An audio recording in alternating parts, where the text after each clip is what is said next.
ನಮಸ್ಕಾರ ಸ್ನೇಹಿತರೆ, ಹೇಗಿದ್ರೆ ಎಲ್ಲರೂ ಚೆನ್ನಾಗಿದ್ದಾರೆ ಅನ್ಕೊಳ್ಳಿ ಸ್ನೇಹಿತರೆ.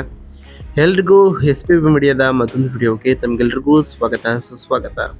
ಸ್ನೇಹಿತರೆ, ಈ 2026ರ ಈ ಒಂದು ವರ್ಷದಲ್ಲಿ ಏಪ್ರಿಲ್ 24ರ ನಂತರ ಈ ವೃಷಭ ರಾಶಿಯವರಿಗೆ ಏನೆಲ್ಲ ಅದೃಷ್ಟ ಹೊಲೆಯಲಿದೆ, ಈ ಏಪ್ರಿಲ್ ತಿಂಗಳಿನಲ್ಲಿ ಉಂಟಾದಂತಹ ಗ್ರಹ ಸಂಚಾರಗಳು ಈ ತಿಂಗಳ ಕೊನೆಯ ವಾರದಂದು ಏನೆಲ್ಲ ಬದಲಾವಣೆಗಳನ್ನು ತರಲಿದೆ, ಅದರಲ್ಲೂ ನಿಮ್ಮ ಜೀವನದ ವಿವಿಧ ಅಂಶಗಳಾದಂತಹ ವೃತ್ತಿ ಆಗಿರ್ಬೋದು, ವೈವಾಹಿಕ ಜೀವನ, ಆರ್ಥಿಕ ಸ್ಥಿತಿ, ಕೌಟುಂಬಿಕ ಜೀವನ, ವ್ಯವಹಾರ ಮತ್ತು ಶಿಕ್ಷಣಕ್ಕೆ ಸಂಬಂಧಪಟ್ಟಂತೆಯೇ ಏನೆಲ್ಲ ಬದಲಾವಣೆಗಳನ್ನು ಈ ರಾಶಿಯವರಿಗೆ ತರಲಿದೆ, ಯಾವುದರಲ್ಲಿ ಶುಭವಾಗಲಿದೆ, ಯಾವುದರಲ್ಲಿ ಬಹಳ ಎಚ್ಚರಿಕೆಯನ್ನು ವಹಿಸಬೇಕು ಈ ವೃಷಭ ರಾಶಿಯವರು, ಈ ರಾಶಿಯವರಿಗೆ ಇರುವಂತಹ ಸಮಸ್ಯೆಗಳಿಗೆ ಸರಳ ಪರಿಹಾರಗಳೇನು ಎಂಬುದರ ಸಂಪೂರ್ಣ ಮಾಹಿತಿಯನ್ನು ಇದೇ ವಿಡಿಯೋದಲ್ಲಿ ತಿಳಿಸ್ಕೊಡ್ತಾ ಹೋಗ್ತೇನೆ ಸ್ನೇಹಿತರೆ. ಆದ್ದರಿಂದ ವಿಡಿಯೋನ ಸ್ಕಿಪ್ ಮಾಡದೆ ಇಲ್ಲಿಂದ ಕೊನೆ ತನಕ ನೋಡ್ತಾ ಬನ್ನಿ. ಸ್ಕಿಪ್ ಮಾಡಿ ವಿಡಿಯೋ ನೋಡೋದ್ರಿಂದ ಅಷ್ಟು ಇನ್ಫಾರ್ಮೇಷನ್ ಅರ್ಥ ಆಗೋದಿಲ್ಲ. ಸೊ ಫಸ್ಟಿಂದ ಎಂಟು ತನಕ ವಿಡಿಯೋನ ವಾಚ್ ಮಾಡಿ. ಹಾಗೆ ನಮ್ಮ ಈ ವಿಡಿಯೋ ಇಷ್ಟ ಆಗಿತ್ತು ಅಂದರೆ ವಿಡಿಯೋಗೆ ಒಂದು ಲೈಕ್ ಮಾಡಿ ಸ್ನೇಹಿತರೆ. ಯಾರೇನು ನಮ್ಮ ಚಾನಲ್ನ ಸಬ್ಸ್ಕ್ರೈಬ್ ಮಾಡ್ಕೊಂಡಿಲ್ಲ ಅವರು ಈಗಲೇ ಸಬ್ಸ್ಕ್ರೈಬ್ ಮಾಡ್ಕೊಳ್ಳಿ. ಸಬ್ಸ್ಕ್ರೈಬ್ ಮಾಡ್ಕೊಂಡ್ರು ಪ್ರತಿನಿತ್ಯ ವಿಡಿಯೋ ವಾಚ್ ಮಾಡ್ತಿರೋರಿಗೆ ಥ್ಯಾಂಕ್ ಯು ಸೋ ಮಚ್ ಅಂತ ಹೇಳ್ತಾ, ಹಾಗಾದರೆ ಈ ಏಪ್ರಿಲ್ ತಿಂಗಳು ಏನೆಲ್ಲ ಬದಲಾವಣೆಗಳನ್ನು ತರಲಿದೆ, ಈ ಏಪ್ರಿಲ್ 24ರ ನಂತರ ಈ ವೃಷಭ ರಾಶಿಯವರ ಭವಿಷ್ಯ ಹೇಗಿರಲಿದೆ ಅನ್ನೋದನ್ನ ಒಂದೊಂದಾಗಿ ನೋಡ್ತಾ ಬರೋಣ ಸ್ನೇಹಿತರೆ.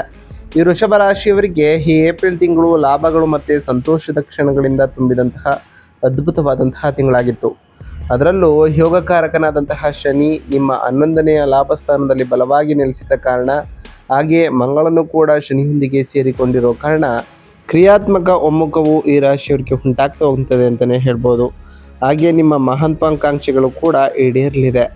ಏಪ್ರಿಲ್ 14ರಂದು ನಿಮ್ಮ 12ನೇ ಮನೆಯಲ್ಲಿ ಸೂರ್ಯನು ರಾಶಿ ಬದಲಾವಣೆಯನ್ನು ಮಾಡಿ ಸಾಕಷ್ಟು ಬದಲಾವಣೆಗಳನ್ನು ತರಲಿದ್ದು, ಈ ತಿಂಗಳು ಕೊನೆಯವರೆಗೂ ಕೂಡ ಅಂದರೆ ಏಪ್ರಿಲ್ 24ರ ನಂತರವೂ ಕೂಡ ಸಾಕಷ್ಟು ಬದಲಾವಣೆಗಳನ್ನು ಈ ರಾಶಿಯವರು ಕಾಣ್ತಾ ಬರ್ತೀರಿ.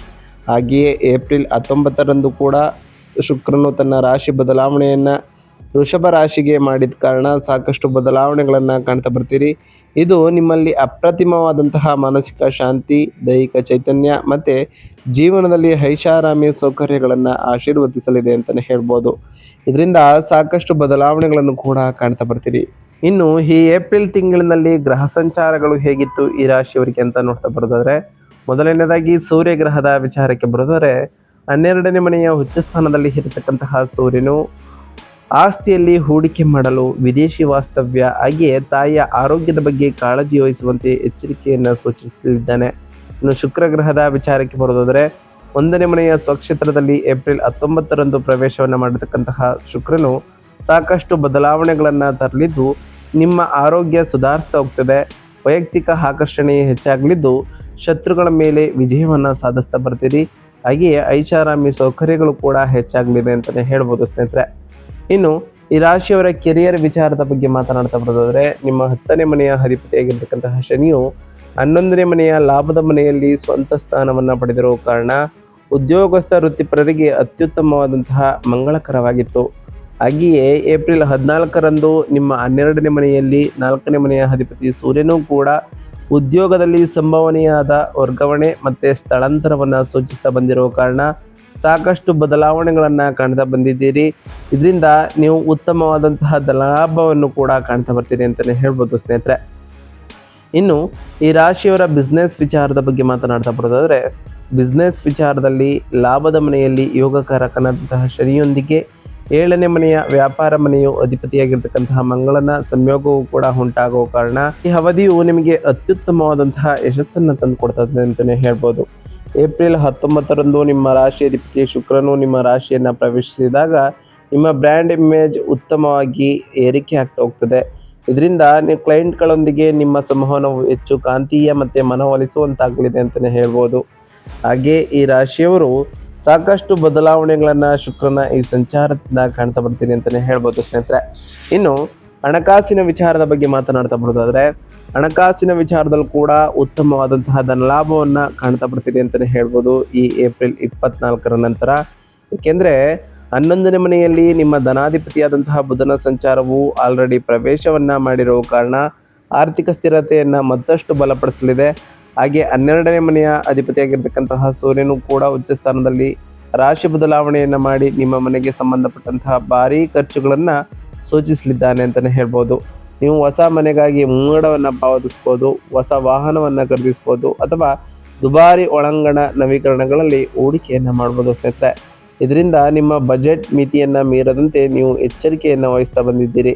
ಇನ್ನು ಹೆಲ್ತ್ ವಿಚಾರದ ಬಗ್ಗೆ ಮಾತನಾಡ್ತಾ ಬರೋದಾದರೆ, ಹೆಲ್ತ್ ವಿಚಾರದಲ್ಲೂ ಕೂಡ ಸಾಕಷ್ಟು ಬದಲಾವಣೆಗಳನ್ನು ಕಾಣ್ತಾ ಬರ್ತೀರಿ ಅಂತಲೇ ಹೇಳ್ಬೋದು. ಈ ಟೈಮ್ನಲ್ಲಿ ಹೆಚ್ಚು ಗಮನವನ್ನು ನೀವು ಹರಿಸಬೇಕು. 12ನೇ ಮನೆಯಲ್ಲಿರ್ತಕ್ಕಂತಹ ಸೂರ್ಯನು ಕಣ್ಣುಗಳಲ್ಲಿ ಉರಿ, ನಿದ್ರಾಹೀನತೆ ಅಥವಾ ದೇಹದ ಅತಿಯಾದ ಉಷ್ಣತೆಗೆ ಸಂಬಂಧಪಟ್ಟಂತಹ ಸಮಸ್ಯೆಗಳನ್ನು ಉಂಟು ಮಾಡ್ಬೋದು. ಆದ್ದರಿಂದ ನಿಮ್ಮ ಆರೋಗ್ಯದ ಕಡೆ ಹೆಚ್ಚಿನ ಗಮನವನ್ನು ಕೊಡುವುದು ಕೂಡ ಅವಶ್ಯಕ ಅಂತಲೇ ಹೇಳ್ಬೋದು ಸ್ನೇಹಿತರೆ. ಇನ್ನು ಫ್ಯಾಮಿಲಿಯ ಬಗ್ಗೆ ಮಾತನಾಡ್ತಾ ಬರೋದಾದರೆ, ಕೌಟುಂಬಿಕ ಜೀವನವು ಕೂಡ ಬಹಳ ಉತ್ತಮವಾಗಿರಲಿದೆ. ಗುರುವು ನಿಮ್ಮ ಸ್ಥಾನದಲ್ಲಿ ಪಡೆದುಕೊಂಡಿರೋದ್ರಿಂದ ಕುಟುಂಬದ ಸದಸ್ಯರ ಕಡೆ ನಿಮ್ಮ ಮಾತು ಮತ್ತು ನಡವಳಿಕೆಯು ತುಂಬ ಮೃದು ಮತ್ತು ಪ್ರೀತಿಯಿಂದ ಕೂಡಿರಲಿದೆ. ಇದರಿಂದ ಸಾಕಷ್ಟು ಉತ್ತಮವಾದ ಪ್ರಭಾವಗಳನ್ನು ಕಾಣ್ತಾ ಬರ್ತೀರಿ. ನಿಮ್ಮ ತಾಯಿಯ ಆರೋಗ್ಯದ ಬಗ್ಗೆ ವಿಶೇಷವಾಗಿ ಕಾಳಜಿಯನ್ನು ವಹಿಸಬೇಕು ಅಥವಾ ಅವರ ನಿರ್ಧಾರಗಳನ್ನು ಕೂಡ ನೀವು ಗೌರವಿಸಬೇಕು ಅಂತಲೇ ಹೇಳ್ಬೋದು. ಆಧ್ಯಾತ್ಮಿಕ ತೀರ್ಥಯಾತ್ರೆಗೆ ಕೈಗೊಳ್ಳುವ ಬಲವಾದಂತಹ ಸಾಧ್ಯತೆ ಇರಲಿದ್ದು, ನಿಮ್ಮ 7ನೇ ಮನೆಯ ಅಧಿಪತಿ ಮಂಗಳನು 11ನೇ ಮನೆಯಲ್ಲಿ ಇರುವ ಕಾರಣ ನಿಮ್ಮ ಜೀವನ ಸಂಗಾತಿಯ ಮೂಲಕ ನೀವು ಆರ್ಥಿಕ ಲಾಭಗಳನ್ನು ಕೂಡ ಪಡೆದು ಹೋಗ್ತೀರಿ. ಏಪ್ರಿಲ್ 19ರಂದು ಶುಕ್ರನು ನಿಮ್ಮ ಲಗ್ನವನ್ನು ಪ್ರವೇಶಿಸುವುದು ನಿಮ್ಮ ಮತ್ತು ನಿಮ್ಮ ಸಂಗಾತಿಯ ನಡುವೆ ಪ್ರಣಯವನ್ನು ಹಾಗೆ ಅನ್ಯೋನ್ಯತೆಯನ್ನು ಗಮನಾರ್ಹವಾಗಿ ಹೆಚ್ಚಿಸಲಿದೆ. ನೀವಿಬ್ಬರು ಒಟ್ಟಿಗೆ ಐಷಾರಾಮಿ ಮತ್ತು ಗುಣಮಟ್ಟದ ಸಮಯವನ್ನು ಆನಂದಿಸ್ತೀರಿ ಅಂತಲೇ ಹೇಳ್ಬೋದು ಸ್ನೇಹಿತರೆ. ಇನ್ನು ಶೈಕ್ಷಣಿಕ ವಿಚಾರದ ಬಗ್ಗೆ ಮಾತನಾಡ್ತಾ ಬರೋದಾದರೆ, ನಿಮ್ಮ 10ನೇ ಮನೆಯಲ್ಲಿ 5ನೇ ಮನೆಯ ಅಧಿಪತಿಯಾಗಿರ್ತಕ್ಕಂತಹ ಬುಧನ ಸಂಚಾರವು ವಿದ್ಯಾರ್ಥಿಗಳಿಗೆ ಬಹಳ ಪ್ರಯೋಜನಕಾರಿಯಾಗಿರಲಿದೆ ಅಂತಲೇ ಹೇಳ್ಬೋದು. ಗುಂಪು ಅಧ್ಯಯನಗಳ ಮೂಲಕ ಅಥವಾ ಸ್ನೇಹಿತರ ಸಹಾಯದಿಂದ ನೀವು ಸಂಕೀರ್ಣ ವಿಷಯಗಳನ್ನು ಸುಲಭವಾಗಿ ಗ್ರಹಿಸ್ತಾ ಹೋಗ್ತೀರಿ. ಇದಲ್ಲದೆ 12ನೇ ಮನೆಯಲ್ಲಿರುವಂತಹ ಸೂರ್ಯನು ವಿಶ್ವವಿದ್ಯಾಲಯಗಳಿಗೆ ಪ್ರವೇಶವನ್ನು ಪಡೆಯಲು ಕಾಯುತ್ತಿರುವಂತಹ ಜನರಿಗೆ, ಅನುಮೋದನೆಯನ್ನು ನಿರೀಕ್ಷಿಸುತ್ತಿರುವ ವಿದ್ಯಾರ್ಥಿಗಳಿಗೆ ಇದು ನಂಬಲಾಗದಷ್ಟು ಅನುಕೂಲಕರವಾದಂತಹ ಸಮಯ ಅಂತಲೇ ಹೇಳ್ಬೋದು ಸ್ನೇಹಿತರೆ. ನಿಮ್ಮ ಅರ್ಜಿ ಪ್ರಕ್ರಿಯೆಗಳನ್ನು ಇದು ಇನ್ನಷ್ಟು ಚುರುಕುಗೊಳಿಸಲಿದೆ ಅಂತಲೇ ಹೇಳ್ಬೋದು. ಒಟ್ಟಾರೆಯಾಗಿ ಸಾಕಷ್ಟು ಬದಲಾವಣೆಗಳನ್ನು ಈ ಏಪ್ರಿಲ್ ತಿಂಗಳಿನಲ್ಲಿ ಕಾಣ್ತಾ ಬರ್ತೀರಿ. ಹಾಗೆಯೇ ಈ ಏಪ್ರಿಲ್ 24ರ ನಂತರ ಈ ರಾಶಿಯವರು ಏನೆಲ್ಲ ಬದಲಾವಣೆಗಳನ್ನು ಕಾಣಲಿದ್ದೀರಿ, 12ನೇ ಮನೆಯಲ್ಲಿ ಸೂರ್ಯನಿಂದ ಉಂಟಾಗುವಂತಹ ಉಷ್ಣಪ್ರೇರಿತ ಪರಿಣಾಮಗಳನ್ನು ತಗ್ಗಿಸಲು ಮತ್ತು ಲಾಭದ ಮನೆಯಲ್ಲಿ ಗ್ರಹಗಳ ಆಶೀರ್ವಾದವನ್ನು ಪಡೆಯಲು ನಾವು ತಿಳಿಸ್ಕೊಡುವಂತಹ ಸರಳ ಪರಿಹಾರಗಳನ್ನು ಮಾಡ್ತಾ ಬನ್ನಿ ಅಂತಲೇ ಹೇಳ್ಬೋದು ಸ್ನೇಹಿತರೆ. ಹಾಗೆ ಮೊದಲನೇದಾಗಿ ನಿಮ್ಮ ರಾಶಿ ಅಧಿಪತಿಯಾದಂತಹ ಶುಕ್ರನನ್ನು ಬಲಪಡಿಸಲು ಪ್ರತಿ ಶುಕ್ರವಾರದಂದು ತಾಯಿ ಜಗನ್ಮಾತೆಯಾದಂತಹ ಲಕ್ಷ್ಮೀ ದೇವಿಗೆ ಪೂಜೆಯನ್ನು ಸಲ್ಲಿಸಿ, ಲಕ್ಷ್ಮೀ ದೇವಿಗೆ ಪ್ರಿಯವಾಗಿರುವಂತಹ ಬಿಳಿ ಹೂವುಗಳನ್ನು ಅರ್ಪಿಸಿ ಪೂಜೆಯನ್ನು ಸಲ್ಲಿಸೋದ್ರಿಂದ ಸಾಕಷ್ಟು ಬದಲಾವಣೆಗಳನ್ನು ಕೂಡ ಕಾಣ್ತಾ ಬರ್ತೇನೆ ಅಂತಲೇ ಹೇಳ್ಬೋದು. ಹಾಗೆ ಅಷ್ಟಕಂ ಅಥವಾ ಶ್ರೀ ಸ್ತೋತ್ರವನ್ನು ಈ ರಾಶಿಯವರು ಪಠಿಸ್ತಾ ಬನ್ನಿ. ಇದು ಕೂಡ ಸಾಕಷ್ಟು ಬದಲಾವಣೆಗಳನ್ನು ತರಲಿದ್ದು ಅದೃಷ್ಟವನ್ನು ಇನ್ನಷ್ಟು ಆಕರ್ಷಿಸಲಿದೆ ಅಂತಲೇ ಹೇಳ್ಬೋದು. 12ನೇ ಮನೆಯಲ್ಲಿರತಕ್ಕಂತಹ ಉಚ್ಚ ಸ್ಥಾನದಲ್ಲಿ ಇರತಕ್ಕಂತಹ ಬುಧನು ಸೂರ್ಯನಿಂದ ಉಂಟಾಗುವ ಕಣ್ಣಿನ ತೊಂದರೆಗಳು ಅಥವಾ ಅನಗತ್ಯ ಹಠಮಾರಿತನವನ್ನು ಕಡಿಮೆ ಮಾಡ್ಬೋದು ಅಂತಲೇ ಹೇಳ್ಬೋದು ಸ್ನೇಹಿತರೆ.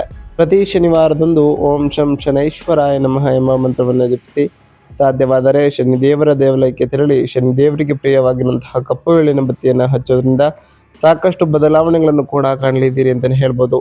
ಪ್ರತಿ ಗುರುವಾರದಂದು ಓಂ ಗುರುಭ್ಯೋ ನಮಃ ಎಂಬ ಮಂತ್ರವನ್ನು ಜಪಿಸಿ, ಇದರಿಂದ ಕೂಡ ಸಾಕಷ್ಟು ಬದಲಾವಣೆಗಳನ್ನು ಕಾಣಲಿದ್ದೀರಿ ಅಂತಲೇ ಹೇಳ್ಬೋದು. ಪ್ರತಿ ಶನಿವಾರದಂದು ಓಂ ಶಂ ಶನೈಶ್ವರಾಯ ನಮಃ ಎಂಬ ಮಂತ್ರವನ್ನು ಜಪಿಸಿ, ಸಾಧ್ಯವಾದರೆ ಶನಿದೇವರ ದೇವಾಲಯಕ್ಕೆ ತೆರಳಿ ಶನಿದೇವರಿಗೆ ಪ್ರಿಯವಾಗಿರುವಂತಹ ಕಪ್ಪು ಎಳ್ಳಿನ ಬತ್ತಿಯನ್ನು ಹಚ್ಚುತ್ತಾ ಬನ್ನಿ. ಪ್ರತಿ ಗುರುವಾರದಂದು ಓಂ ಗುರುಭ್ಯೋ ನಮಃ ಎಂಬ ಮಂತ್ರವನ್ನು ಜಪಿಸಿ, ಸಾಧ್ಯವಾದರೆ ನಿಮ್ಮ ಕೈಲಾದಷ್ಟು ಬಡವರಿಗೆ ದಾನವನ್ನು ಮಾಡಿ ಸ್ನೇಹಿತರೆ. ನಾವು ತಿಳಿಸ್ಕೊಟ್ಟಿರುವಂತಹ ಈ ಎಲ್ಲ ಸರಳ ಪರಿಹಾರಗಳನ್ನು ಈ ರಾಶಿಯವರು ಮಾಡಿದ್ದೆ ಆದರೆ ಸಾಕಷ್ಟು ಬದಲಾವಣೆಗಳನ್ನು ಕಾಣ್ತಾ ಬರ್ತೀರಿ. ನೀವು ಅಂದುಕೊಂಡಿರುವಂತಹ ಕಾರ್ಯಗಳು ಕೂಡ ಯಾವುದೇ ಅಡೆತಡೆ ಇಲ್ಲದೆ ನೆರವೇರ್ತಾ ಬರ್ತದೆ ಅಂತಲೇ ಹೇಳ್ಬೋದು. ಇದಾಗಿತ್ತು ಇವತ್ತಿನ ಒಂದು ವಿಡಿಯೋ ಸ್ನೇಹಿತರೆ. ವಿಡಿಯೋ ಇಷ್ಟ ಆಗಿತ್ತು ಅಂದರೆ ವಿಡಿಯೋಗೆ ಒಂದು ಲೈಕ್ ಮಾಡಿ. ಯಾರಿನ್ನೂ ನಮ್ಮ ಚಾನಲ್ನ ಸಬ್ಸ್ಕ್ರೈಬ್ ಮಾಡ್ಕೊಂಡಿಲ್ಲ ಅವರು ಈಗಲೇ ಸಬ್ಸ್ಕ್ರೈಬ್ ಮಾಡ್ಕೊಳ್ಳಿ. ಸಬ್ಸ್ಕ್ರೈಬ್ ಮಾಡ್ಕೊಂಡು ಪ್ರತಿನಿತ್ಯ ವಿಡಿಯೋ ವಾಚ್ ಮಾಡ್ತಿರೋರಿಗೆ ಥ್ಯಾಂಕ್ ಯು ಸೊ ಮಚ್ ಅಂತ ಹೇಳ್ತಾ, ಹಾಗೆ ಕಮೆಂಟ್ನಲ್ಲಿ ಓಂ ಶನೈಶ್ವರಾಯ ನಮಃ, ಓಂ ಗುರುಭ್ಯೋ ನಮಃ, ಓಂ ಲಕ್ಷ್ಮೀನಾರಾಯಣಾಯ ನಮಃ ಎಂದು ಕಮೆಂಟ್ ಮಾಡಿ ಸ್ನೇಹಿತರೆ. ಆ ಶನಿದೇವರು, ಗುರುದೇವ, ಲಕ್ಷ್ಮೀನಾರಾಯಣ ನಿಮಗೆ ಆಯುಷ್ಯ, ಆರೋಗ್ಯ, ಸಮೃದ್ಧಿಗಳನ್ನು ಕೊಟ್ಟು ಕಾಪಾಡಲಿ ಅಂತ ದೇವರಲ್ಲಿ ಕೇಳ್ಕೊಳ್ತಾ ಇವತ್ತಿನ ಒಂದು ವಿಡಿಯೋನ ಮುಗಿಸ್ತಿದ್ದೀನಿ ಸ್ನೇಹಿತರೆ. ಸಿಗ್ತೀನಿ ಮತ್ತೊಂದು ವಿಡಿಯೋದೊಂದಿಗೆ. Thank you for watching.